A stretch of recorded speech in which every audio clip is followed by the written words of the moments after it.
Psalms chapter 63, beginning verse 1 up to verse 5. Tumayo po tayong lahat ng maayos at matuwid. Let us honor the word. Let us honor the Lord in our midst. Let us read the word of God with passion and reverence. O God, you are my God. Earnestly I seek you. My soul thirsts for you. My body longs for you. In a dry, in a weary land, where there is no water. I have seen you in the sanctuary and beheld your power and your glory. Because your love is better than life, my lips will glorify you. I will praise you as long as I live. And in your name, I lift up my hands. Verse 5, lakasan po natin. My soul will be satisfied as with the richest of foods. With singing lips, my mouth will praise you. Ang Diyos pang magpala ng kanyang salita. Pakiabot po yung kamay sa katabi at pakisabi lang, I'm glad you're here. Sige po, yung nasa likod po nyo, pakisabi lang, I'm glad you're here. Wow. We are all glad that we are in the presence of the Lord. Say amen. You may all be seated. Magandang umaga po. So this morning, allow me to talk and share with you a short message entitled, Reignite your passion for worship. Pakisabi po, passion for worship. While I'm reading Psalm 63, I'm truly bothered. Masyado pong nabagabag ang aking puso sa tatlong dahilan. Una, nakita ko po ito pong Psalm 63, actually was written by David during the time na siya po'y tumataka sa kanyang anak na si Absalom. Psalm 63. Medyo po hindi maganda ang kalagayan. And yet, si David po ay nagpapakita ng kakaibang passion. Say it, passion. First, nakita ko po yung intense pursuit of David for God. Pakisabi po, intense pursuit for God. Marubdob na paghahanap sa Diyos. Sabi po ni David, hindi niya sinabing, earnestly I seek you. Hindi niya sinabing, I seek you. Sabi niya, earnestly I seek you. Sabi niya, Oh God, you are my God. Earnestly, I seek you. Hindi po niya sinabing nauuhaw lang ako. Sabi niya, my soul. Say it, my soul thirsts for you. Tapos sabi niya, my body longs for you. Wow. Pakisabi po, overwhelming longing. Masidhing paghahanap sa Diyos at sa presensya ng Diyos. Sabi niya, my soul thirsts for you, my body longs for you in a dry and a weary land. Pakisabi po, in a dry and a weary land where there is no water. Inilalarawan ni David ang kanyang sarili, ang kanyang kaluluwa na parang isang lupa na tigang, na uuhaw, na bumuhos ang ulan. Sa gayon, ay mawawala yung katuyuan. Ganyan yung pa idinidescribe yung kanyang kaluluwa. Paano po niya ilalarawan ang inyong kaluluwa sa harap ng Diyos ngayon? Tuyong-tuyo, uhaw na uhaw. And last but not the least, nakita ko po the unashamed. Say it, unashamed. The unashamed display of passion. Marami po sa atin, sa pagsamba, minsan nahihiya pa eh. Pag medyo pumapatak yung luha, itinatago pa natin at pinapahira natin ng palihim. Marami po sa atin, when was the last time, let me ask you this morning, when was the last time na ipakita mo na you are unashamed, na mahal mo ang Diyos? Ngayon pong umaga, ang akin pong simpleng theological statement, dynamic worship services produce dynamic members and churches. Pag-uusapan po natin, ang layunin ng aking maiksing mensahe ay makita po sana natin kung gaano kahalaga ang pagsamba, ang pagiging importante nito sa relasyon natin sa Diyos. And at the end of the day, ay nawa ay makita ko po na maalab nating sambahin ng Diyos sa church at maging sa personal po nating buhay. Just initial thoughts. One, naniniwala po ako na napakahalaga ng pagsamba sa harap ng Diyos.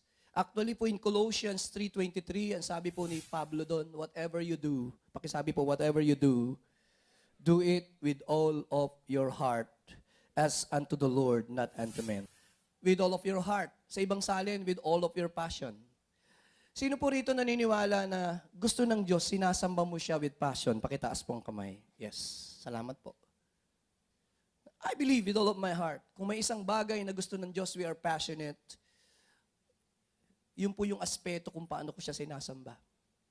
And last Sunday po, o yesterday, doon po sa klase, sa BESMI, sa Brother Eddie School of Ministers International, ang subject ko po ay 12 characteristics or 10 characteristics of a healthy church. And I mentioned, isa po, sa katangian, na ang church ay malusog, ang worship ay inspiring. Say it, inspiring worship. Madali pong malaman pag ang church ay hindi malusog. Pumunta ka lang sa service nila, tingnan mo yung service. Pag hindi inspiring, definitely, the service is dying. Or siguro, the service is no longer growing. Because dynamic worship services produce dynamic members and churches. 5 ebidensya na ang church ay hindi dynamic ang service. Nagbigay po ako ng 5 sintomas. Kapag ang service ay hindi dynamic, unang-una makikita nyo, ang mga tao po ay hindi excited. Tingnan nyo nga po kung yung katabi mo excited o biglang nangiti. They exhibit lack of excitement. They lack energy. Pakisabi po, energy. Walang ka-energy. Sa salitang Tagalog, walang kabuhay-buhay. At dahil walang energy, walang kabuhay-buhay, they seldom sense the presence of God. Hindi nila nararamdaman ang presensya ng Diyos. Paano mo mga mararamdaman? Walang kabuhay-buhay, walang kasigla-sigla ang pagsamba. Kapag ang service ay boring, ang pastor kasi boring. Walang ginawa kundi magkwento, hindi alam yung kanyang ginagawa. And of course, madaling malaman pagka ang service boring, ang mga tao po ay hindi participators. Sila po ay spectators. Nangyari po yan sa church ni Pastor Matt Redman ng England many years ago. Doon na ipanganak yung awit na Heart of Worship. The pastor was so bothered to see, dahil napakagaling ng worship leading team, yung mga tao nila, hindi na nag-worship, pinapanood na lang yung worship leader. Pati yung mga instrumentalists. Ang nangyayari, ang worship, nagiging performance. Pakisabi po, performance. Parang show. And that is not worship, believe me. Ang totoong worship, people participate. And then, the pastor decided na iba nung mga instrumento. Nagsimula po silang kumanta, sumamba ng walang instrumento. And the worship leader, Pastor Matt Redman, was so bothered because hindi sinabi nung pastor bakit, anong purpose. At nung unang linggo na yon, hirap na hirap silang umawit. Hanggang the following Sundays and Sunday after Sunday. And then, natutuhan ni Pastor Redman, nung worship leader, anong itinuturo ni Pastor. Gusto ni Pastor na ituro sa kanila, worship is more than a song. Pakisabi sa katabi mo, more than a song. Kaya nga po na ipanganak yung awit, I will ask Brother Paul na tulungan tayo just for this introduction Yung unang linya ng awit ng Heart of Worship, ang nakalagay when the music. Di po ba yun yung unang linya? Kaya nang isinulat niya yung awit, ang sabi, when the music fades and all is stripped away and I simply, ang ganda ho nung unang linya, ito pa yung kasunod, longing just to something that's of worth. Ngayong umaga po, anong dala niyo sa Diyos? More than a song? Ano po ang dala niyo sa Panginoon? I'll bring you. Do you believe that? Naniniwala ka ba na ang dala mo ngayong umaga is more than a song?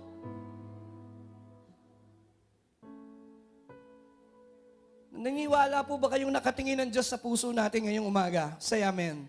You search much.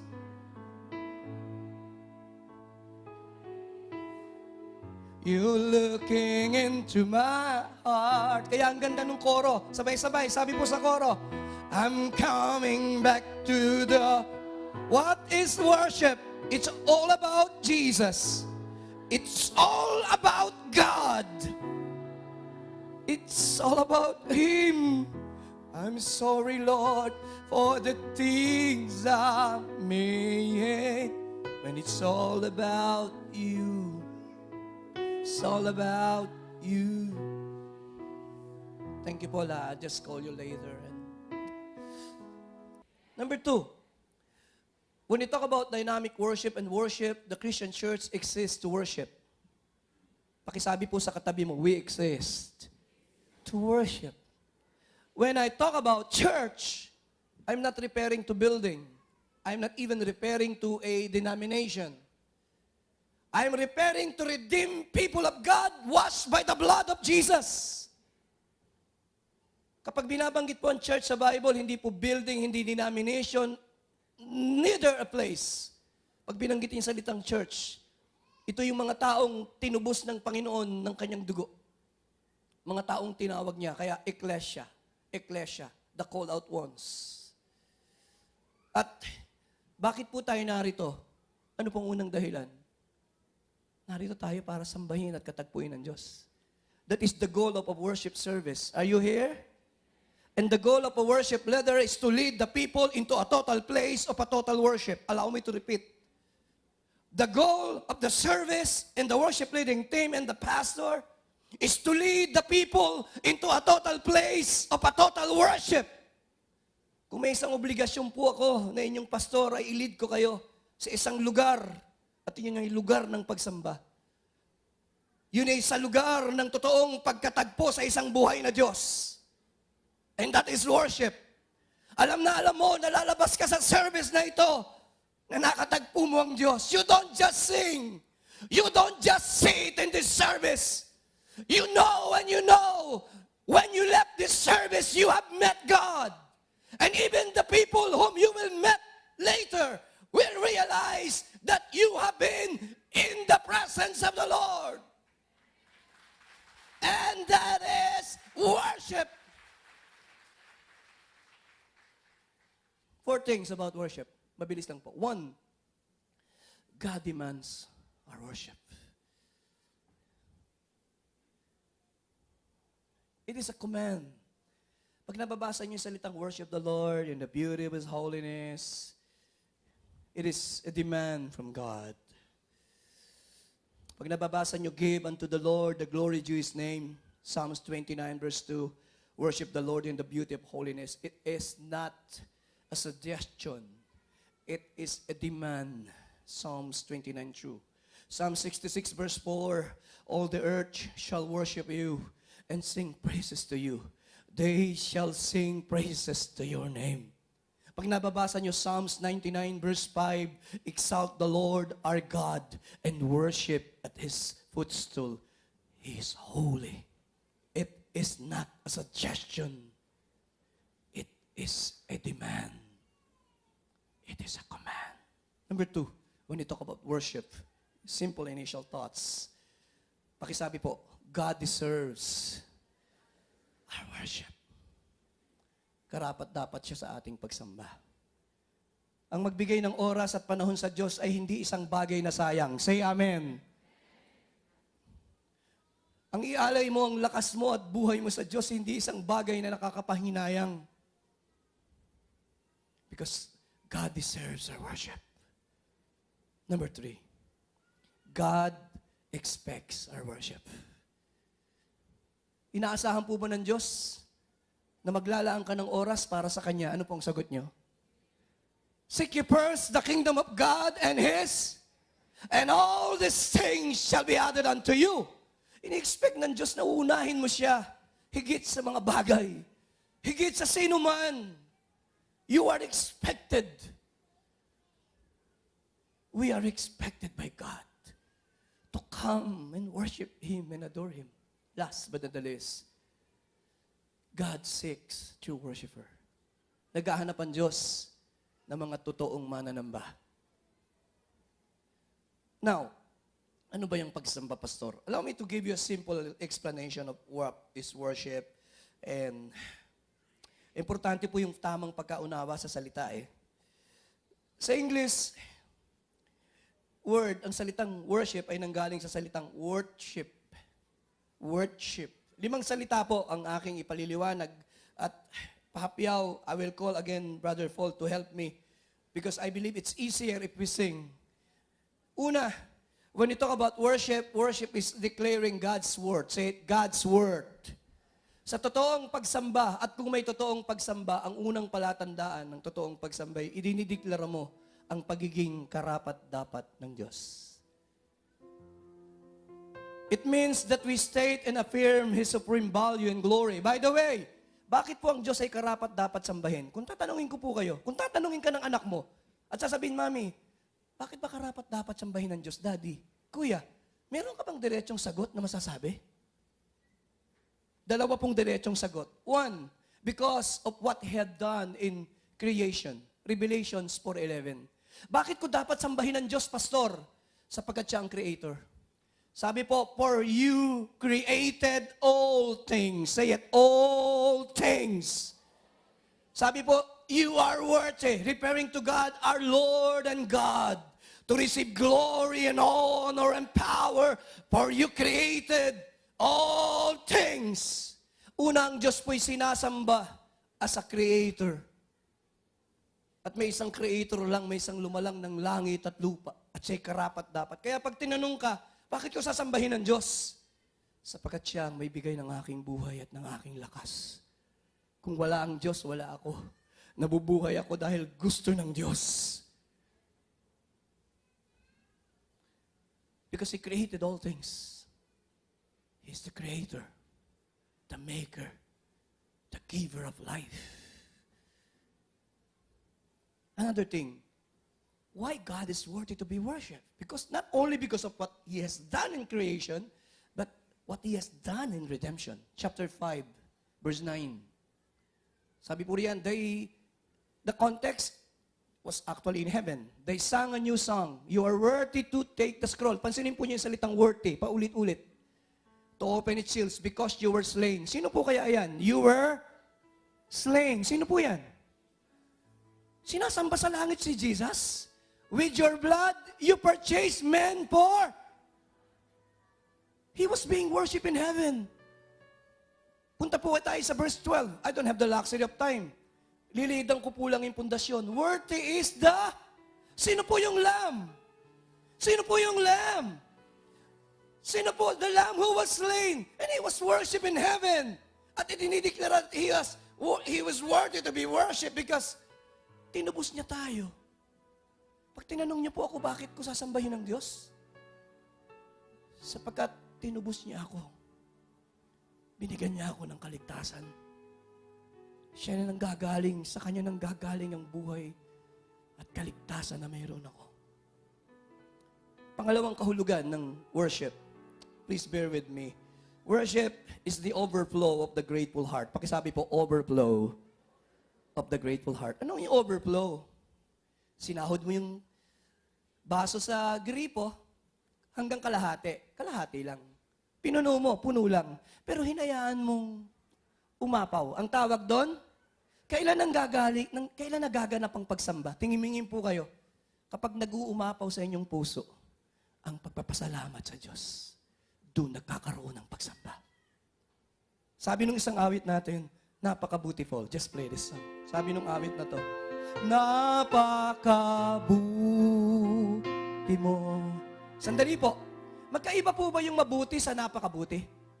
Sasabihin ko sa iyo, mabuti ka. Good. Pero pag sinabi kong, napakabuti mo. Magkaiba po ba yung dalawa? Ang totoong pagsamba ay ang pag-uumapaw ng pagpapasalamat sa Diyos sa mga pabor at kabutihang binigay ng Diyos sa iyo.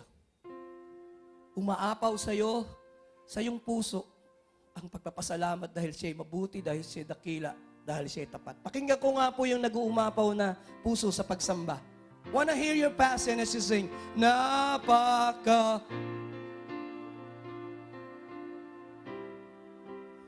Aming Diyos, Ama, ang iyong nilikha'y luluwal. Pakidagdagan po natin ng passion, paapawin pa natin.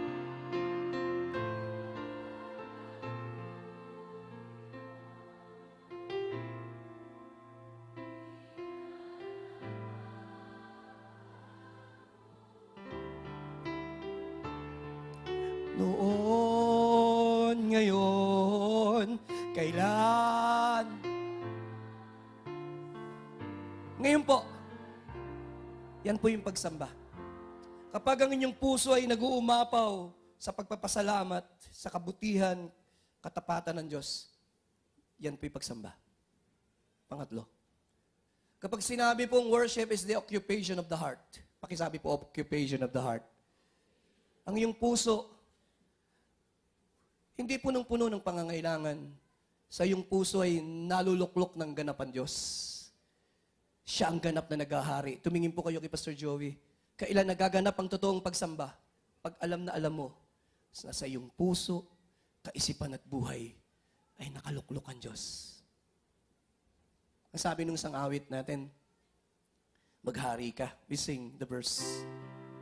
Sabi ng linya, nanunumbalik sa iyong paglingap. Alam niyo pala, ang galing niyo.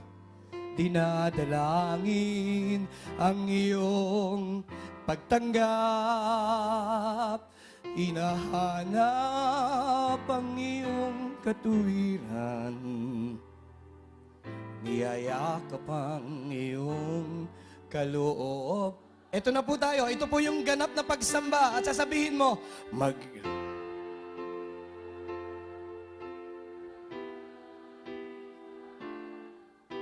Panginoong Jesus, maghari ka. Saan po siya maghahari? Saan po siya maghahari?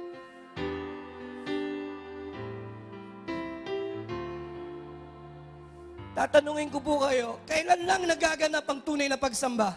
Kapag siya'y tunay na naghahari sa iyong buhay. Kapag siya'y tunay na naluluklok sa iyong puso. Doon lang may totoong pagsamba. At iyon ang totoong pagsamba. Pang-apat na salita patungkol sa pagsamba. When we talk about worship, it is not only the occupation of the heart, it is the believer's response. Pakisabi po, response. Ito po'y pagtugon. Tumutugon ka sa Diyos. Tumutugon ka sa kanyang kabutihan at habag. Pakisabi po, buong puso, buong lakas. Kailan nagkakaroon ng pagsamba? Kailan masasabi mo ng isang tao ay sumasamba sa Diyos? Kapag ang pagtugon niya sa Diyos ay buong puso, buong lakas. Help me with this song, Paul. Pinakadalisa at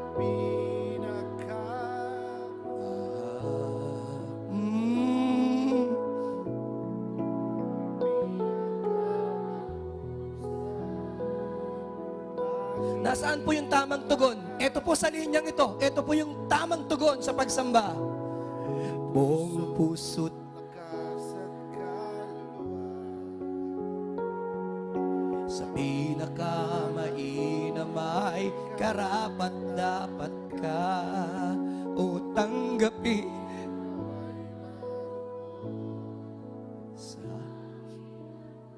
Kailan po nagkakaroon ng pagsamba? Kapag may buong pusong pagtugon. Puso, lakas, buhay.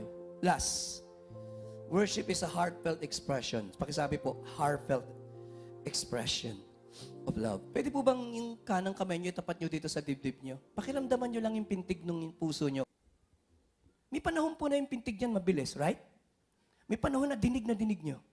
Sa pagsamba, ang totoong pagsamba ay, it's heartfelt. Nararamdaman mo. Sa puso mo, alam mo, hindi mo basta ginagawa. Alam mong bumabalong sa kaibuturan ng iyong puso at damang-dama mo na sinasamba mo ang Diyos. Hindi mo ginagawa lang. Hindi mo ginagaya. Hindi ka nagpiperform. It is heartfelt. Alam mo kung kailan seryoso ang tao at hindi. Alam mo, kapag ang isang tao ay totoong-totoo. Ipadama nga po natin sa Panginoon yung totoong pagmamahal natin. Kaya po ba natin? Tulungan mo ako, Paul, dito. Iniibig kita, sinasamba kita, pagkat more, heartfelt. Iniibig kita, sinasamba kita, pagkat karapat dapat ka. Minsan pa po, iniibig kita, sinasamba kita, pagkat karapat dapat ka. Ika'y dakila sa akin. Yan po talaga ang pagsamba. Pag ang pagsamba po ay sa bibig lang, hindi sa puso, hindi po ganap na pagsamba. It should be heartfelt. Now, hindi lang po sapat na alam natin, kailangan alam natin biblical. Ano ba yung biblical na pagsamba? Kailan ko sasabihin, Pastor Joey, na ang worship is true and it is biblical? One, katangian ng totoong pagsamba sa banal na kasulatan. True biblical worship is always God-directed. Say, God-directed. Hindi totoong pagsamba pag hindi totoong Diyos ang sinasamba. Kahit ano pa ang gawin mo, ang totoong pagsamba ay binibigay lang sa totoong Diyos. Uy, tayo ba'y sumasamba sa totoong Diyos? Oo. Patunayan ko po. 1 John chapter 5, verse 20. That we are serving and we are worshiping the true God. Basahin po natin, 1, 2, and 3. We know also that the Son of God has come and has given us understanding, so that we may know who is Him who is. We are in Him who is even His Son, Jesus Christ. He is the true. He is the true. Sino si Yesu Cristo? Siya ang totoong Diyos. Hindi lang Diyos. Totoong Diyos. Read it. He is the true God. And eternal life. Believe me, in this place, we are worshiping the true God. Say amen! Shout amen! Number 2, true biblical worship focuses on the divine worthiness of God. Ang totoong pagsamba, alam mo nga, Diyos ay karapat-dapat. Ako po ngayon ay pastor. Naglilingkod sa Diyos. Halos 30 taon na. Buong panahon man ng buhay ko't lakas ko, ialay ko sa Diyos. Mamalat, magkasakit, mahirapan, pabisan. Sa palagay niyo, sapat yun para bayaran ko ang Diyos sa kaligtasang binigay niya sa akin? Sagutin niyo po ako. Do you think it is enough? Do you think it is sufficient? Para masabi kong, amanos, o Diyos, amanos, bayad na ako. Wala akong pwedeng gawin, ialay sa Diyos na masasabi kong sasapat sa kaligtasang ibinigay ng Diyos na ito para sa akin. At ang Diyos na ito ay karapat-dapat sa lahat ng aking pagsamba. Gusto ko pong pumalakpak kayo kung totoong karapat-dapat ang Diyos. Yung palakpak para sa isang karapat-dapat na Diyos. Gusto ko pong marinig yan. Number 3, true biblical worship recognizes God's holiness. Sa totoong pagsamba, alam mo ang Diyos na sinasamba mo'y banal at hindi nagbibiro ang Diyos. The first revelation of God to Moses was He was a holy God. And Moses was surprised because he saw the burning bush and he tried to approach the burning bush. And God said to Moses, Moses, Moses, you are standing on holy ground. Sabi ng Panginoon, you remove your sandals. The first revelation of God to Moses is a holy God. Even in the book of Isaiah, when Isaiah saw the vision of God, narinig niya umaawit, holy, holy, holy is the Lord. Alam po ninyo, mahalaga na alam natin ang Diyos na ito'y banal. Na sa paglapit sa Diyos, paano ka lalapit sa isang banal na Diyos? Sa sarili mo lang? Hindi mo kayang lumapit sa banal na Diyos sa sarili mo. Tumingin po kayo at alam din po ng Diyos yun. Kaya ang Diyos ay nag-provide ng paraan para makalapit ka sa Kanya. Binigay ng Diyos ang Kanyang anak at namatay para sa iyo upang sa pamamagitan ng kamatayan ng anak niyang iyon at sa dugo niyang ititigis ay makalapit ka sa Diyos. At At ang Diyos na ito ang nag-isip ng paraan kung paano ka matutubos at kung paano ka makalalapit sa Kanya. Di po ba kamangha-mangha? No matter how I try to come and approach before God, I don't have the capacity, I don't have the ability. But this God who created the heavens and the earth, it was God. Siya ang gumawa ng paraan. Binigay niyang anak niya upang isang makasalanan na kagaya ko at kagaya mo ay magkaroon ng tsansa na makatayo sa isang banal na Diyos. Today, if we can worship God, it can lift our hands to God in worship today. If I can stand before a holy God, it is not because I am worthy. Nakakatayo ako sa Diyos na ito dahil may nagbayad ng aking kasalanan at pumawi ng aking kasalanan at siya ay ang tanging anak ng Diyos at si Jesucristo, ang tanging tagapagligtas ng tao. Ang tanong, tinanggap mo na ba siya? Let me move on. Number 4. Just give me 15 more minutes. True biblical worship requires unreserved sincerity. Say it, sincerity. Sa paglapit po sa Diyos, mahalaga na nandun yung pagiging totoo, pagiging sincere. Dalisay, wagas, walang halo. Hindi tayo nagbibiro. Nilireserba mo sa Diyos yung ganap na paggalang. To give God reverence. Because He's a great, great, great God. At pag hindi po natin natutuhan yung reverence na yun, hindi mo siya totoong masasamba. Pag hindi mo nakita ng Diyos na ito, ay karapat dapat. 5. Let me move on. True biblical worship demands unreserved devotion. Sa banal na kasulatan, hindi po sinabi ng Diyos na ibigin mo lang siya. Ang sabi ng Diyos, ibigin mo siya ng buong puso, buong kaluluwa, at buong kalakasan. Pakisabi po sa katabi mo, not just part of you, but all of you. Inaasahan ng Diyos na hindi bibigay mo lang yung kalahati, konti, ng panahon at lakas mo. Inaasahan ng Diyos, mamahalin ko siya. Mamahalin ko siya. Buong puso, buong lakas, buong kaluluwa. Doon lang nagkakaroon ng totoong pagsamba. Kailan mali ang pagsamba? Let me move on.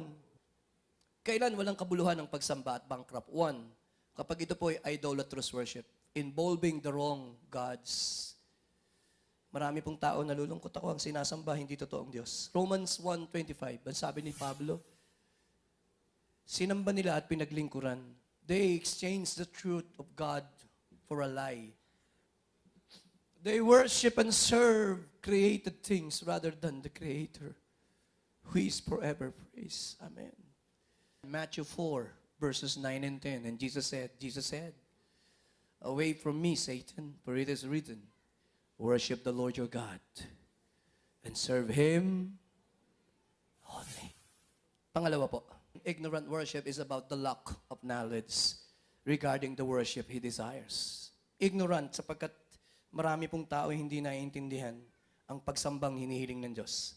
Pareho pong sumamba yung dalawang anak ni Adan at ni Eva. Ang pangalan ay Abel at Cain, right? Pareho pong tinanggap ng Diyos, tama? Hindi po tinanggap. Sapagkat yung isa, lumapit sa paraan na gusto niya, hindi sa paraan na gusto ng Diyos. When we lack the knowledge about God, pag hindi niyo po alam talaga yung sinasabi ng salita ng Diyos, talaga pong magkakaproblema yung ating pagsamba. Ignorance of the true nature of God. Dapat kilala mo kung ano ang Diyos at kung sino siya. Dapat alam mo kung ano yung pagsambang gusto niya.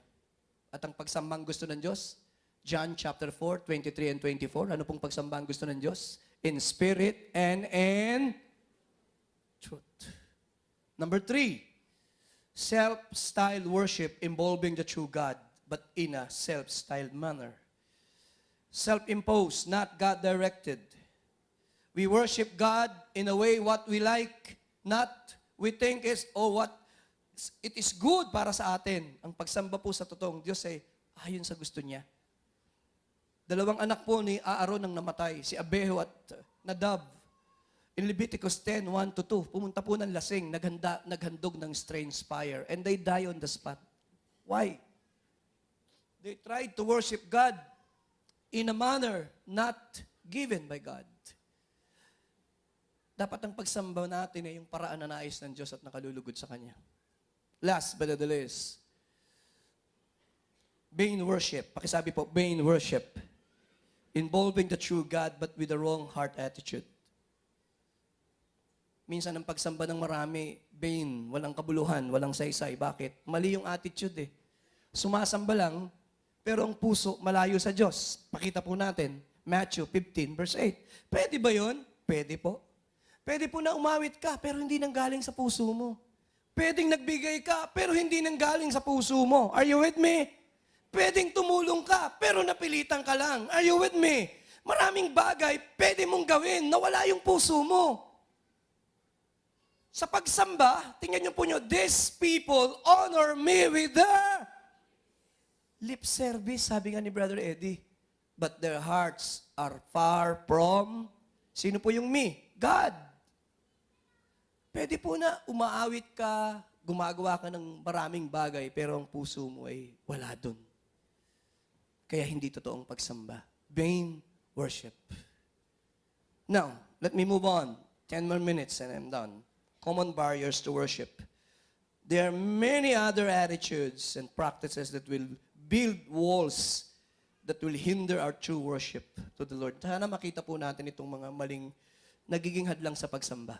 One, unang-una, lack of knowledge. Pakisabi po, lack of knowledge. Ang pinakamalaking hadlang sa pagsamba ay kulang ka ng kaalaman. Hindi mo alam kung paano. Dahil hindi mo alam ang sinasabi ng salita ng Diyos. Pangalawa po, barriers into a meaningful worship. Hidden and unconfessed sin. Doon po sa Psalm 66 verse 18, this is about prayer. If I cherish sin in my heart, the Lord would not have, sa ibang salin, will not listen. Sabi ni David, kung ang kasalanan ay pakukundanganan, hahayaan kong nasa puso ko, hindi ako pakikinggan ng Diyos. Tingin po kayo kay Pastor, tanungin ko kayo, hadlang po ang kasalanan sa panalangin. Ano po ang sagot? Amen o amen? Sa pagsamba. Psalms 24, 3 and 4. Anong sabi ng salita ng Diyos? Who shall ascend into the hill of the Lord? He who has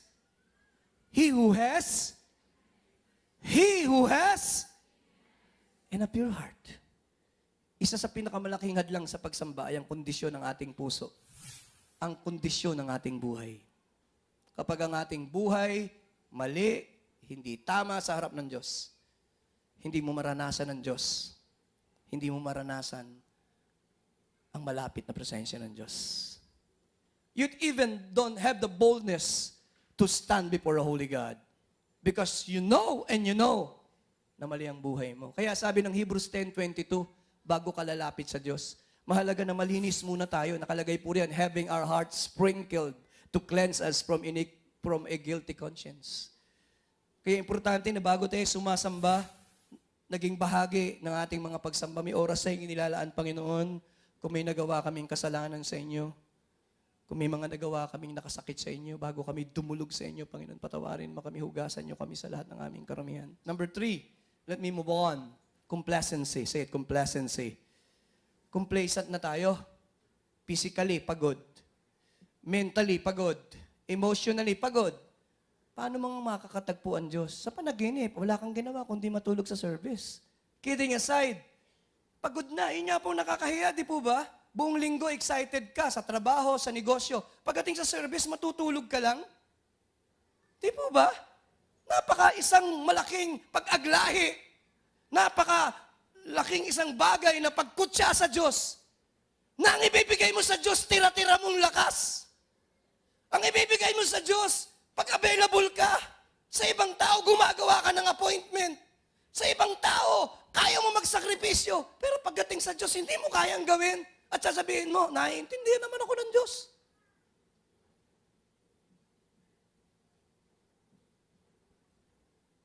Number 4, preoccupation. Deferring to the mind. Wala tayo sa focus. Totoo, marahil nandito kayo. Pero ang isip nyo nasa iba. Ang iba sa atin, hawak ang ating laptop, hawak ang ating cellphone, nagtitext tayo, tinitext natin ng iba. Hindi ko po kayo nakikita nagtitext dahil nakababa ang cellphone nyo. Again, hindi ako nagpaparinig. Wala po sa akin yan. At hindi ba isang malaking, Pastor, nagtitake note po ako.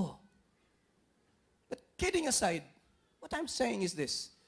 Hindi ba isang malaking pag-agalahi sa Diyos na you are preoccupied with a lot of things? Pag dumadalo po si Sec Joel dito, hindi po siya matawagan, naka-off ang kanyang cellphone.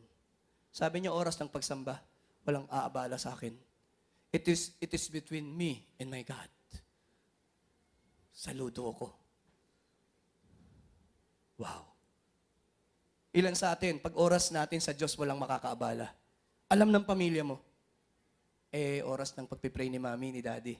Huwag mong abalahin, hayaan niyo sila. Ilan sa atin? Church, I'm sharing this to you because the Lord placed this in my heart. Hindi po ako pastor dito para entertain ko kayo. I'm sorry. Kung naghahanap po kayo ng pastor na magsasabi lang ng sasaya kayo, find another church. Find another church. I am not here to entertain anyone. I'm not here to please kahit sino po sa inyo. I am here to preach what the Word of God says. And it is what I've learned from Brother Eddie. Sabi niya, if you please man, you cannot serve God. Lagi niya sinasabi sa mga pastor, if you please man, you cannot serve God. Natotoo po yun. Natatakot ka sa sasabihin ng mga tao. Sabi niya, pag iyan ang iisipin mo, hindi mo magagawa ang paggagawa ng Diyos sa'yo, kailanman hindi ka magtatagumpay. Number 5, wrong attitude. Pakisabi po, wrong attitude. Dalawa po yan, ang pinaka-wrong. Naglagay lang ako ng dalawa po rito sa outline ko. Alam niyo po ang unang wrong attitude natin? Na pumapatay sa ating passion at service. We are always critical. Wala tayong hinanap, kundi ang mapupunan natin at pupulaan.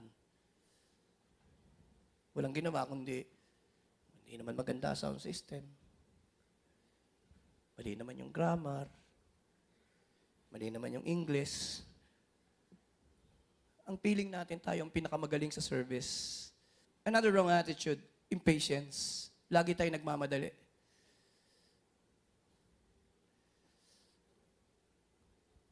Sabihin na ba? Para makita ko. Again, hindi po ako nagpaparinig. Wala po sa akin yan. Number 6. Pakisabi po, self. Ang pinakamalaking hadlang sa isang meaningful worship, wala kang inisip kundi sarili. My need, myself, about me. No. There's nothing wrong with that. Don't get me wrong. Pero kung nasa service ka para gusto mo ipaglingkuran ka ng Diyos at katagpuin ka lang ng Diyos, yung mga needs mo, mukhang hindi po yun ang pinakamataas na essence ng pagsamba. The greatest hindrance to biblical worship and meaningful worship, ang feeling mo dapat kang paglingkuran ng Diyos. Tumingin po kayo, hindi nag-i-exist ang Diyos para paglingkuran ka. Dapat it should be the other way around. But because God is good, be-bless naman niya tayo eh. Pero, lagi mong isipin, narito ako, Panginoon, una para sa iyo, hindi sa anumang bagay. Worship is all about Him. Yung katagpuin mo siya, paglingkuran mo siya, mahalin mo siya.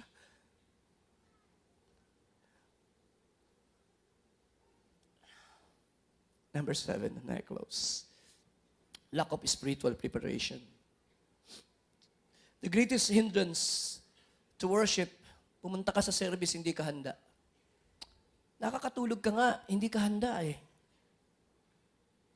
Natulog ka ng hating gabi, puyat ka, pagod na pagod ka, now you are in service. You are not spiritual. Ilan po sa atin, magiging honest tayo, ilan sa inyo ang pumunta rito, nag-pray muna bago pumunta rito? Hindi ko na po patataas ang kamay. Yung magiging honest ka lang. Ilan sa atin ipinag-pray natin ng ating worship leading team? Ilan sa atin pinag-pray natin ng pastor at ang mensahe? Ilan? The greatest hindrance is that we are not spiritually prepared. So pag kumilos ang Diyos, you are not ready. At nagtataka ka, nilalampasan ka ng Diyos. Gumagaling yung iba, nai-strain yung iba, umiiyak yung iba. Sabi, bakit hindi man lang ako mamove? This is a sad reality today in the church. People keep on coming and coming on the church, but they are not spiritually prepared to meet their God. Hindi sila naghanda. Napaka-excited mo nung bago kang Kristiyano. Biyernes pa lang sabi mo, ito na ang isusuot ko sa linggo. Ngayon, linggo na pala. Sunday ba ngayon? You miss it. You miss it. And now, sasabihin mo, gusto kong makatagpo ang Diyos. Gusto mong makatagpo pala ang Diyos, ba't ka huli? Bakit hindi mo nihanda yung sarili mo? Pasensya na po kayo. I want you to go back to your passion. I want you to serve Him with all of your heart and strength. Because then and only then you will be happy and you will be satisfied. Huwag niyo pong isipin na yung mga balon na hinuhukay niyo ay pwedeng magbigay ng tubig na maiinom niyo, napapawi ng inyong uhaw. Huwag niyong isipin na mga promotion na yan ay papawi ng uhaw niyo. Huwag niyong isipin ang mga pinapangarap niyong bagay pag naabot niyo, you'll be satisfied. Yan ay mga balon na hinuhukay mo. And one day, you'll be surprised. It will not quench the thirsting of your heart. Sapagkat masusumpungan mo, hindi ka pala talaga doon nauuhaw. Si Martin Nystrom, one day, dumating sa bahay nila, pagod na pagod siya. Natulog siya. And he thought he will be satisfied. Pagkatapos niyang matulog, may hinahanap siya. Sabi niya, siguro nagugutom ako. Nagbukas ng rep. Nag-snack kumain. Pero, there's something inside. Nagpunta sa library. Nagbasa. Then, something is missing. And then nakita niya yung kanyang piano. Naupo siya doon. At nagsimula niyang i-play yung song. At sabi niya sa awit, and as the deer panted for the water, so my soul.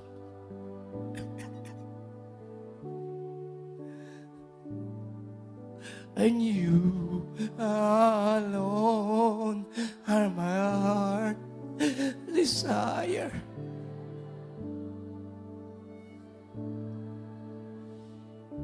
Let's go to the application. Pastor, paano ko reignite yung aking passion and we close with this? One, we just read. We need to have an honest assessment. Keep playing, Paul. Examine yourselves. Kayo lang po makakasagot. Am I passionate pagdating sa pagsamba? Mainit ba ang relasyon ko sa Diyos o hindi? Kayo lang po nakakaalam yun. Oh, may raos lang, Pastor. Two, decide to pursue Him. There must be a decision. You wanna be passionate again in worship, you must decide. Siya po'y nasusumpungan ng mga taong hinahanap siya ng buong puso. And you will seek me and find me when you search for me with all of your heart. Hebrews 11:6 says, it is impossible to please God without faith.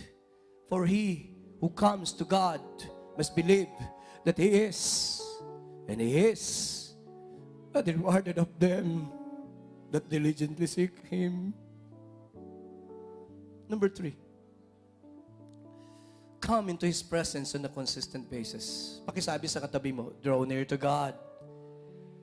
He will draw near to you. Kung iniisip mong parang malayo ang Diyos, baguhin mo ang tanong. Walang problema ang Diyos. Sabi niya, draw near to me. I will draw near to you. Kung ang feeling mo malayo ang Diyos, baka ikaw ang may problema, hindi ka kasi lumalapit. Number 4, make worship a priority and develop a lifestyle of intimacy with Him. Paano magiging intimate? Paano magiging passionate? Hindi mo nga siya prioridad. Dapat Ilagay mo siya sa listahan. Gawin mong prioridad ng Diyos. Number 5. Check your motivations. Search me a God and know my heart today. Don't worship to impress others. Worship to encounter God. And last but not the least, the secret of passion is always the Spirit. Ilan po ang gustong lumapit at maranasan ng kalapitan ng Diyos ngayong umaga? Tayo po tayo. Draw me close to you. Make it the prayer and desire of your heart. Never let me go. Lord, never let me go. Lay it all down. Lay it all down again. Just to hear you say that I am your friend. To hear you say that I'm your friend. Louder. You are my desire. You are my desire. No one else will do. No one else will do. 'Cause nothing else could take your place. Nothing else can take your place. Just to feel the warmth of your embrace. To feel the warmth of your embrace. Oh, I sense the anointing in this place this morning. Help me find. Wow, every instrument lifted, will you? Come on. Hands are lifted everywhere. With passion we sing. You're all I want. Come on, come on, louder. You're all I ever needed. You're all I want. Oh Lord, I pray for more passion. The congregation, come on, you're all I want. You're all I want. Express your hunger. Come on. Display your hunger. Be passionate today. Help me know. Help me know.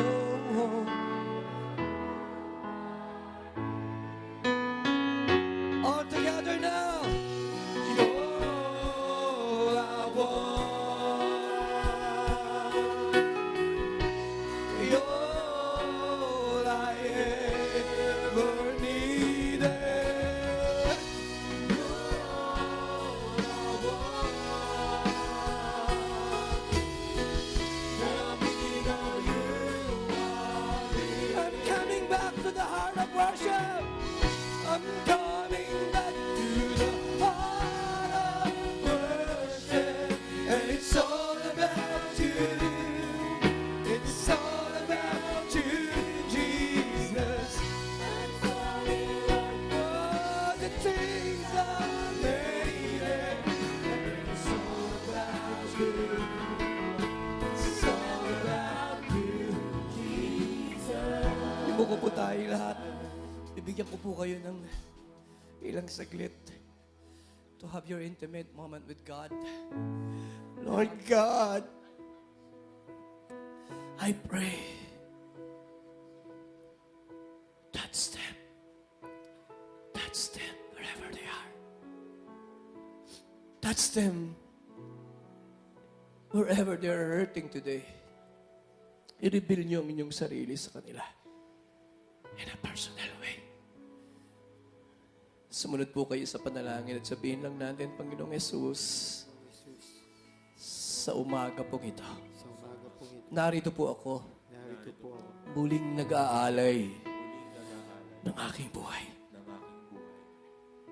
Lakas, mga pangarap, at lahat-lahat ng sa akin ay iniaalay ko sa inyo. Maghari ka po at lumuklok sa aking puso. Sapagkat ikaw lamang ang aking Panginoon, ang aking tagapagligtas.